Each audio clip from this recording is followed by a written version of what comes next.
Mesdames, Messieurs, chers compatriotes, toutes celles de ceux qui me font l'honneur de suivre les actions de SOS Cameroun Solidarity par ma voix, je vous dirai jamais assez merci pour ce que vous nous apportez au quotidien. Sans vous, nous ne sommes rien et nous ne serons jamais rien. C'est pour cela que je ne manque aucune occasion ici comme ailleurs pour vous renouveler nos remerciements. Je voudrais donc ici avoir une pensée pour vous toutes et vous tous et vous dire merci.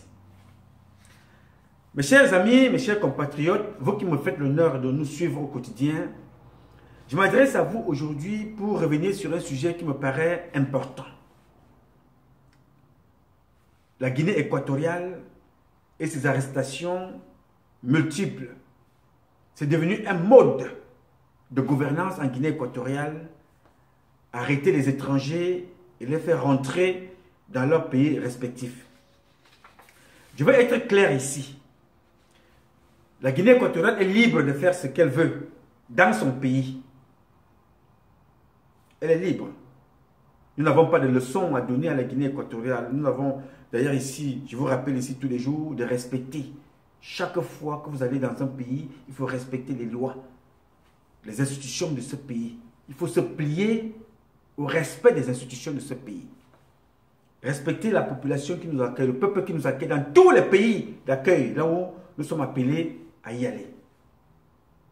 Je vais vous rappeler quelque chose parce que peut-être vous ne le savez pas. Pour ceux qui n'ont pas encore voyagé, l'être humain au monde le plus malheureux est celui qui a décidé de quitter son pays pour aller se chercher ailleurs. Il est parfois victime de ces pires humiliations que vous ne pouvez pas imaginer. Ce n'est pas seulement ce que vous appelez le panafricanisme. Ça ne se passe pas seulement en Europe. Je dis bien dans tous les pays du monde entier où un Camerounais ou un Africain quitte pour aller se chercher. Il est confronté à des comportements que vous ne pouvez même pas expliquer. Même celui qui, au Cameroun, qui ne pouvait pas te dire bonjour, avec qui tu ne pouvais jamais être ami. Et tu as eu la malchance qu'il te reçoive, il t'accueille en Europe.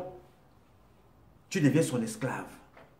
Pire, si tu as trouvé qu'il a une carte de résidence, ou bien sa green card, ou alors, malheur à toi s'il est même français. Là, alors c'est la magie de Thompson. Tu ne deviens plus qu'un esclave. Tu dors sur le canapé, ce canapé-là devient l'objet d'un chantage. Si tu as alors la chambre et que tu partages avec les enfants, ça devient encore un autre problème. Tu ne peux pas parler fort. Pire encore, si tu dois travailler et que tu utilises ces papiers, à lui, l'homme ou la femme qui t'accueille, tu deviens encore vraiment, tu préférerais même encore être à l'esclavage des Blancs. Ce qui n'était déjà pas facile.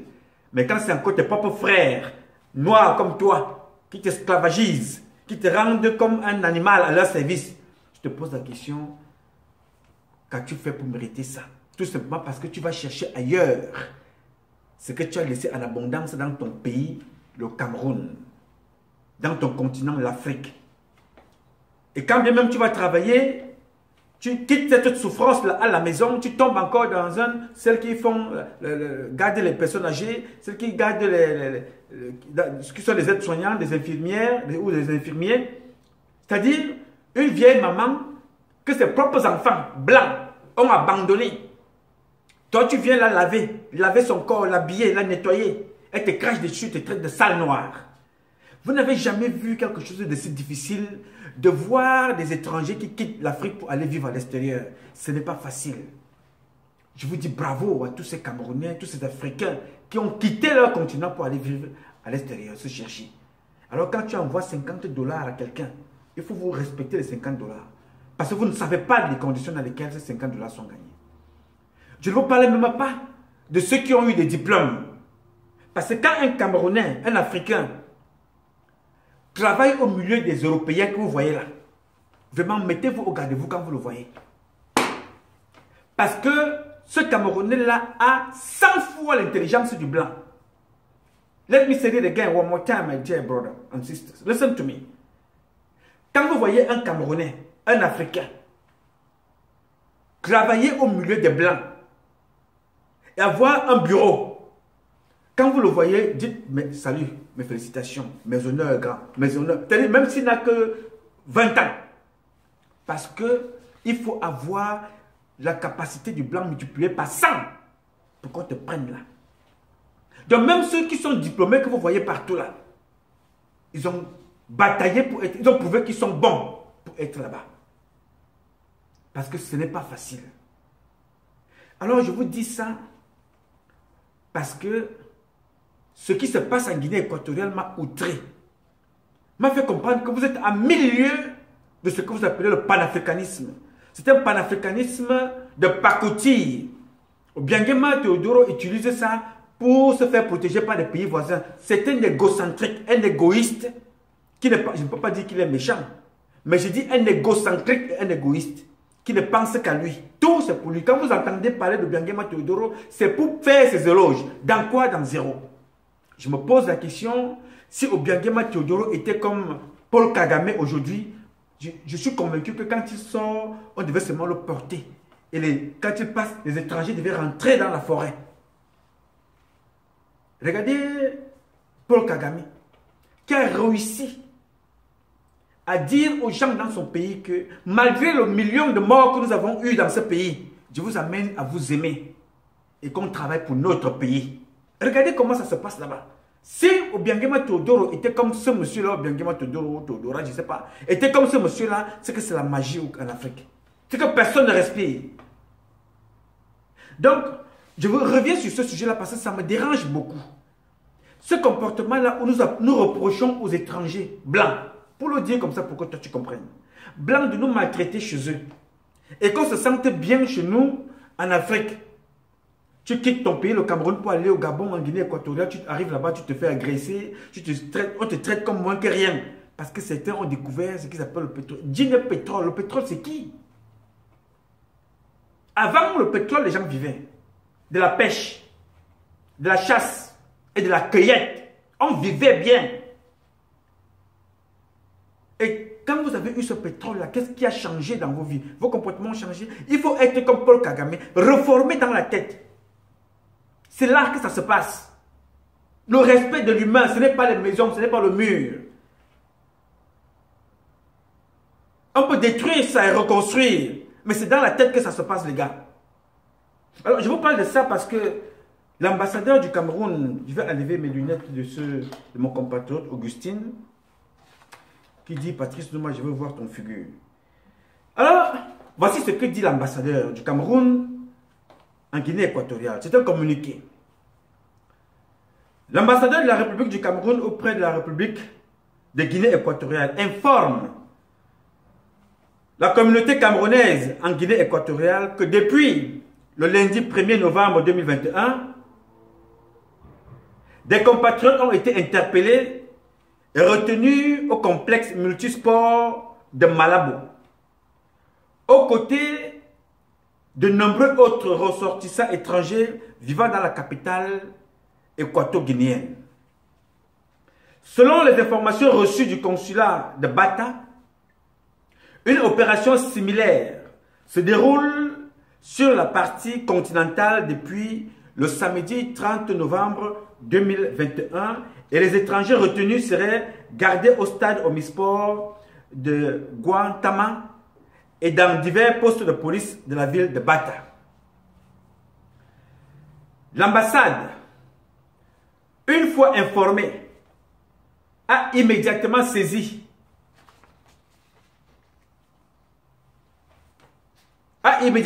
les autorités du pays d'accueil à l'effet de solliciter des informations relativement à cette vaste opération d'interpellation d'étrangers. En attendant les informations officielles sollicitées, l'ambassade a procédé aux premières mesures urgentes d'assistance consulaire aux compatriotes détenus à Malabo, en leur fournissant le mardi 2 novembre 2021, notamment des denrées alimentaires, des produits hygiéniques et sanitaires de première nécessité. Aussi, en attendant la finalisation des démarches consulaires entreprises par l'ambassade à ce sujet, les compatriotes sont invités à garder leur calme en s'abstenant d'alimenter les campagnes de désinformation ayant cours dans les réseaux sociaux comme celle annonçant des rapatriements à bord d'aéronefs militaires équato-guinéens, des mauvais traitements dans les lieux de détention et l'inertie de l'ambassade face à la situation. Malabo, le 3 novembre 2021, l'ambassadeur désiré Jean-Claude Owono Mengele. Il a envoyé ce document même aux associations aussi. Ce communiqué a été publié. Excellence, monsieur l'ambassadeur, je voudrais ici vous adresser nos remerciements pour la prompte réaction que vous avez eue à faire votre posture aux côtés de nos compatriotes en détresse. Nous vous disons merci beaucoup pour cette prompte réaction. C'est tout ce que nous demandons à nos parents, à nos officiels, aux représentants du président de la République, de nos institutions qui sont à l'extérieur, d'être prompts, d'être là à nos côtés quand nous avons besoin d'eux en cas de quelque chose. Mais aussi, excellent monsieur l'ambassadeur, je voudrais revenir sur un point. Vous avez demandé aux Camerounais d'être calmes. Comment voulez-vous, monsieur l'ambassadeur, que les compatriotes restent calmes quand les arrestations des étrangers en Guinée équatoriale, dans ce pays, dit-on, amis ou frères, sont devenus un mode de gouvernance? C'est-à-dire, ce n'est pas la première fois. Obiangema aime les étrangers, ceux qui le gardent. Parce que c'est ce que vous ne connaissez pas, pour vous qui m'écoutez, la plupart des présidents africains sont gardés par des étrangers. D'autres sont gardés par des Marocains, d'autres sont gardés par des Israéliens, d'autres sont formés par des Israéliens. Là, en ce moment-là, ils aiment les étrangers. Ils n'aiment pas ceux qui viennent se chercher, qui se disent, voilà, nous partons dans un pays voisin, bon, je m'en vais là-bas, me débrouiller, il manque telle chose, je suis prompt même à aller fournir, aller apporter, aller développer l'agriculture, aller vendre le poisson, les fruits, c'est-à-dire aller se débrouiller. Excellence, monsieur l'ambassadeur, nos compatriotes sont régulièrement molestés, agressés, malmenés dans ce pays qu'on appelle la Guinée équatoriale. Nous vivons ça en Europe, nous vivons ça dans d'autres pays étrangers. Mais comment pouvons-nous vivre ça aux côtés de quelqu'un qui se dit panafricaniste et qui se dit un frère et un ami? Chaque jour. Là, c'est parce que c'est public. Vous avez fait ce communiqué. Là, c'est parce que ça a inondé les réseaux sociaux. Mais c'est régulièrement comme ça que les femmes sont bousculées, les biens arrachés, arrêtés, enfermés arbitrairement dans ce pays. Jusqu'à quand est-ce que ça va durer comme ça? Jusqu'à quand? Vous avez vu, monsieur l'ambassadeur, vous qui êtes là-bas, plusieurs fois, le ministre de la Défense, Betty Assom, se déplacer pour aller régler les problèmes de frontières dans ce pays. Vraiment, je n'arrive pas à comprendre. Problème de frontières, deux frères. Je dis, quand vous regardez Obiangema, Biyapol, Ali Bongo, ces gens-là sont les femmes. Mais ils n'arrivent pas à s'entendre pour permettre à un peuple de se développer. À la frontière, on discute que quoi? Vous discutez ce que Dieu a donné. Obiangema a amené le terrain où? C'est Dieu qui a donné tout ça. J'ai vu ces gens-là aller fermer les cours d'eau avec le gravier pour que l'eau n'aille pas vers les autres. L'eau là. Alors vous voulez être des panafricanistes. Quand vous n'êtes même pas capable d'exprimer l'amour entre vous, les frères. Vous n'êtes pas capable d'exprimer ce que vous reprochez aux autres. Vous chassez les vôtres dans vos pays, dans vos villages, dans vos maisons. Vous les maltraitez. Et vous voulez que les autres vous traitent bien. Je veux être clair ici avec vous. Je rappelle ici, pour ceux qui me suivent depuis très longtemps, je le rappelle régulièrement, respectez nos pays d'accueil, quels qu'ils soient. Si vous êtes en Afghanistan, au Pakistan, à Guadalajara, à Kuala Lumpur, en Guinée équatoriale, au Gabon, aux États-Unis, en France, en Allemagne, partout dans le monde, y compris la Chine, la Russie, respectez là-bas, respectez les lois de ces pays. respectez leurs traditions, respectez leur culture, leurs institutions. Ne volez pas. N'allez pas voler chez les gens. Ne faites pas le faux. Le président Amadou Ahidjo, paix à son âme, il est mort, il est enterré au Sénégal, avait dit que tout Camerounais est ambassadeur de son pays partout où il se trouve. Tout Camerounais. Alors, tout acte que tu as, toi tu poseras là-bas, négatif, qui fera appel à l'application de la loi contre toi, a une conséquence immédiate sur le nom Cameroun. Am I right or wrong? J'ai dit que tout acte que tu poseras aux États-Unis, en Guinée équatoriale, en France, n'importe où, partout dans le monde, a une incidence immédiatement sur le nom Cameroun. Même quand tu as la double nationalité et que tu poses un acte qui fait appel à l'application de la loi contre toi, ils diront le Camerounais a volé. La Camerounaise là a volé. C'est une prostituée. Le Camerounais a tué. Le Camerounais est un bandit. Le Camerounais là, il a volé. Le Camerounais là a posé une bombe. Ce Camerounais là est un terroriste. On dira que c'est un Camerounais. Même quand tu as la double nationalité, on dira que tu es Camerounais. Ils ne diront jamais que tu es franco-camerounais. Ils diront le Camerounais.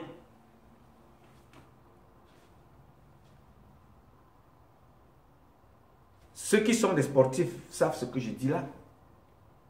Et tout de suite, quand tu es un grand champion, on dira, ça, c'est un Français. Le Français vient de gagner un combat noir, hein? Et tu es Camerounais. Le Français vient de gagner ce combat de boxe.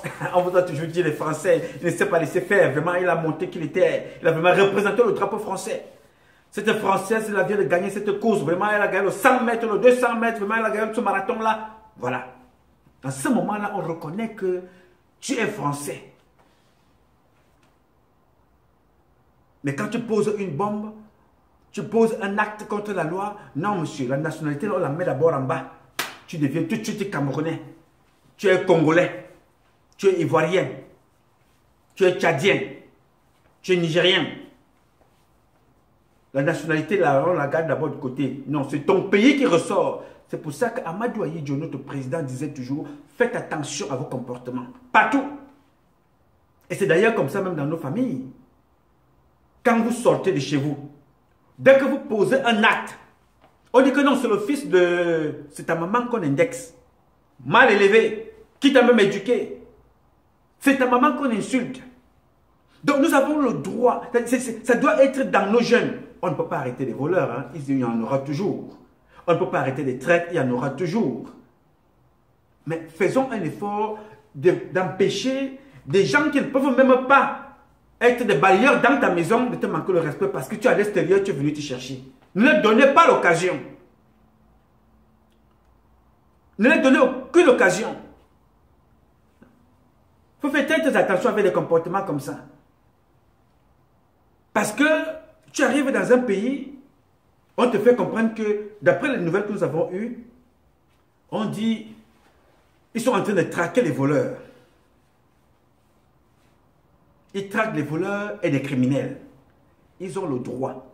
La Guinée équatoriale a le droit de traquer des gens qui font le désordre dans son pays.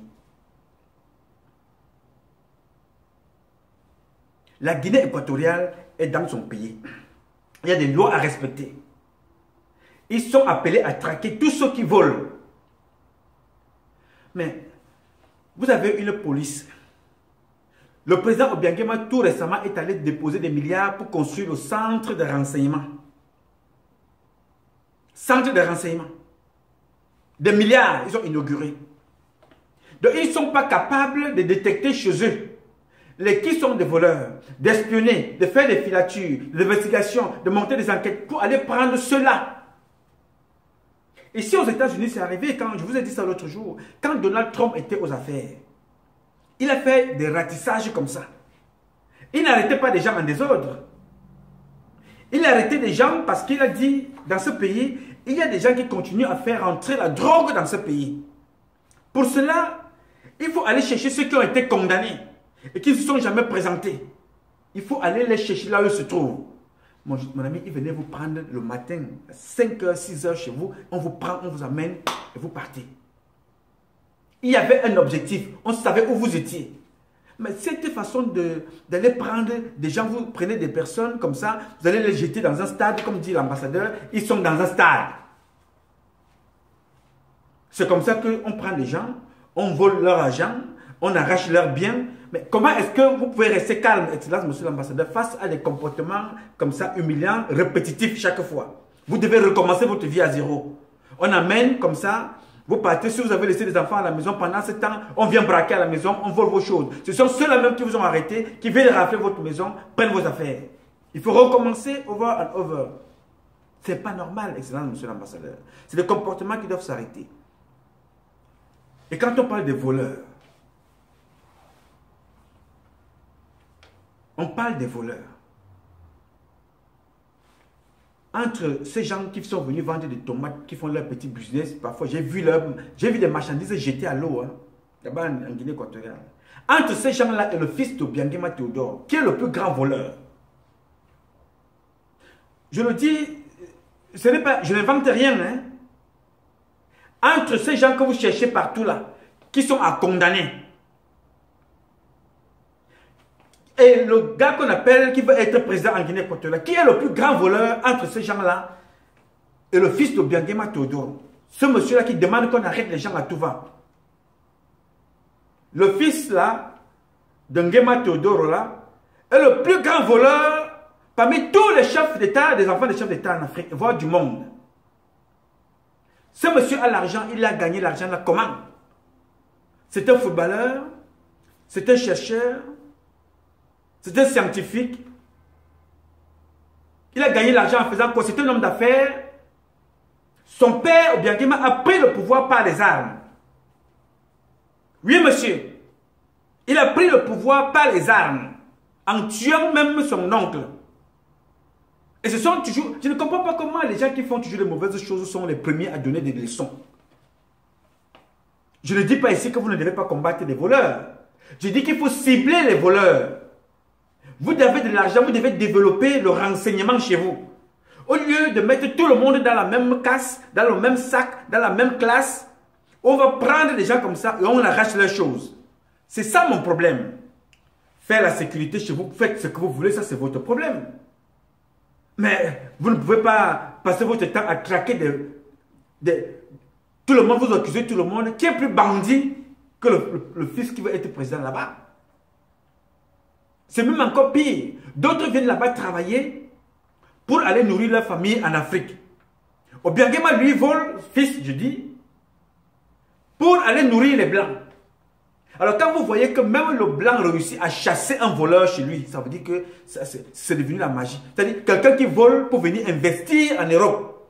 Les Blancs le chassent, récupèrent les choses. Ça veut dire que même Satan ne veut pas voir ce type. C'est ça mon véritable problème.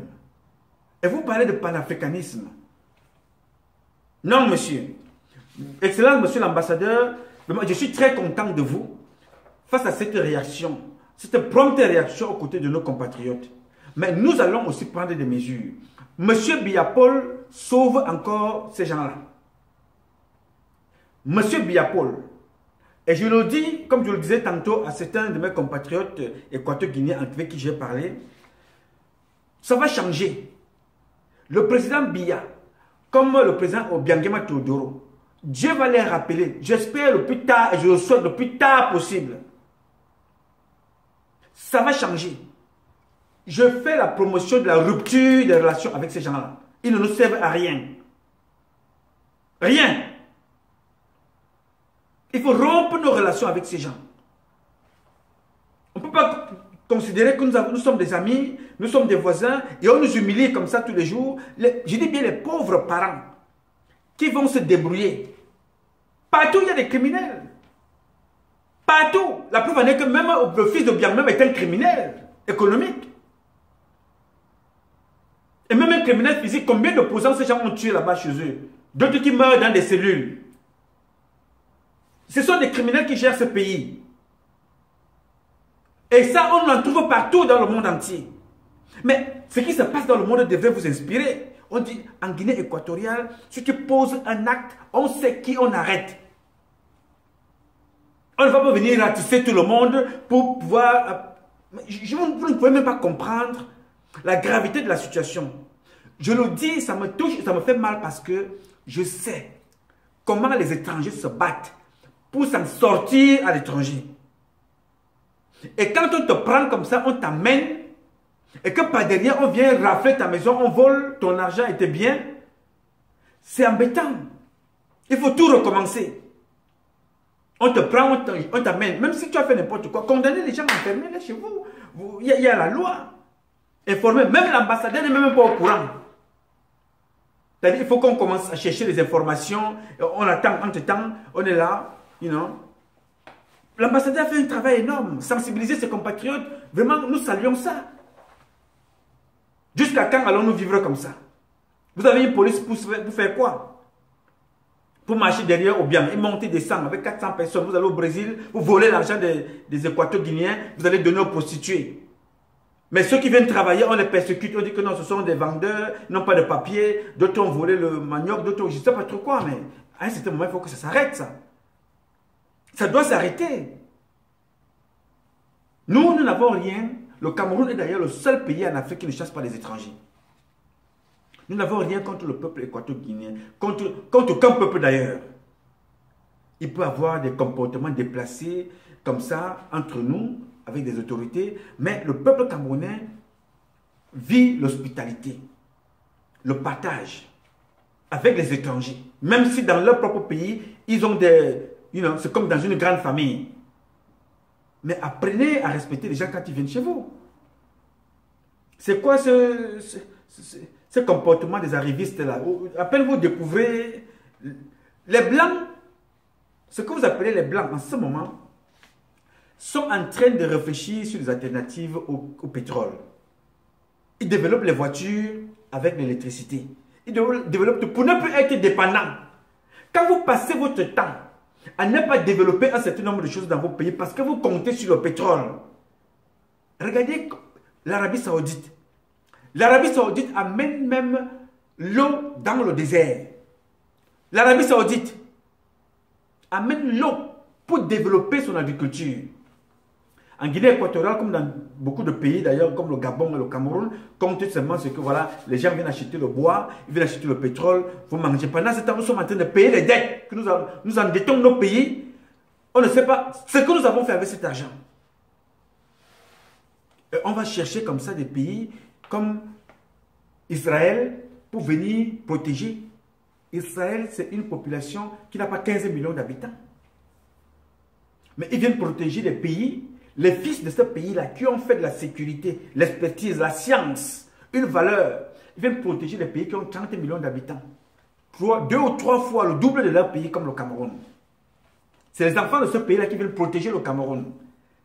Parce que vous êtes paresseux en Guinée équatoriale comme au Cameroun.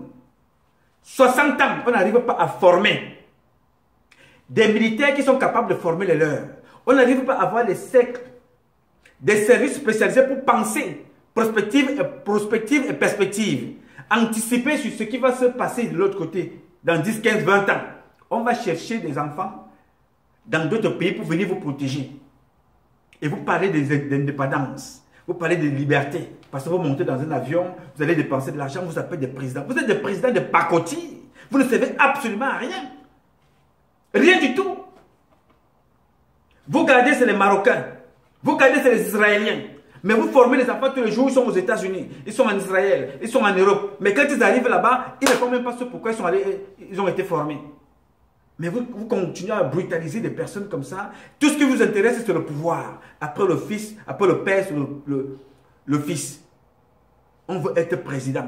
Pendant que les autres sont en train de se préparer pour ce qui va se passer à l'avenir, nous on se contente du pouvoir. C'est la lutte au pouvoir. C'est la lutte de qui va remplacer Obiangema. C'est la lutte de qui va remplacer Biya. On ne se soucie pas de ce qui va se passer demain.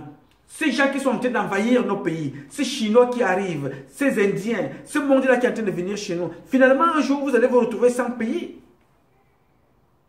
Je dis, les maisons coûtent plus cher en Afrique. Les maisons ont le même prix en Afrique, location comme aux États-Unis. On loue des maisons à 1 million. Tu gagnes combien? Comment se fait-il qu'on va venir chasser dans la capitale? Les enfants qui ont fait de cette capitale à la capitale, parce que ceux qui ont l'argent viennent acheter des espaces, construire des immeubles, vous êtes repoussés vers les villages. Oui, monsieur. Ça va exactement être comme ici à Harlem, qui était comme une ville, un quartier, un village des Noirs. Les gens sont venus acheter, on te donne la maison que tes parents ont léguée, on te donne un peu d'argent, on prend le truc, on monte un immeuble, toi on te donne, on te dit non, non, reculez. C'est-à-dire que les gens sont en train d'aller plus loin. Harlem que vous connaissez, ce n'est plus pareil. Non, monsieur. Qu'est-ce que vous allez léguer aux vôtres? Qu'est-ce que vous allez laisser à vos enfants? C'est-à-dire, on préfère un Chinois qui arrive là qu'un Camerounais qui vient en Guinée équatoriale. On préfère un Chinois au Cameroun qu'un Camerounais au Cameroun. Et demain, vous allez vous plaindre. Les gens sont en train d'investir dans vos pays comme ça. Ils investissent. Et ils marchent avec leur culture. Le Chinois ne marche pas seul. Il marche avec son riz. Il te donne une sauce que tu ne sais pas si c'est l'huile de frein ou c'est l'huile de pétrole. Tu ne sais pas, c'est comme la noire. Mais tu manges, tu es content.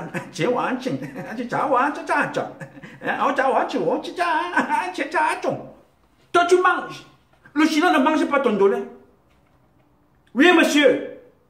Mais vous chassez les vôtres dans vos villages, vous laissez l'espace aux Chinois. Vous vendez tout un espace. Les terres, des hectares, milliers d'hectares aux autres. Mais vous chassez les vôtres. Oui, c'est comme ça que le monde est en train, ils sont en train d'occuper des espaces. Vous allez vous retrouver sans rien. Vous avez des pays, je suis président de la Guinée équatoriale, je suis président du Gabon.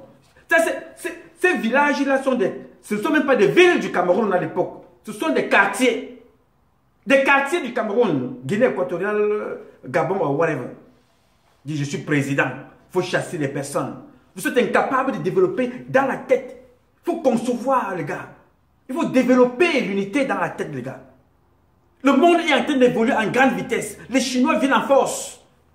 Nous sommes en train de nous discuter les portions de terrain. Les Chinois viennent acheter tout.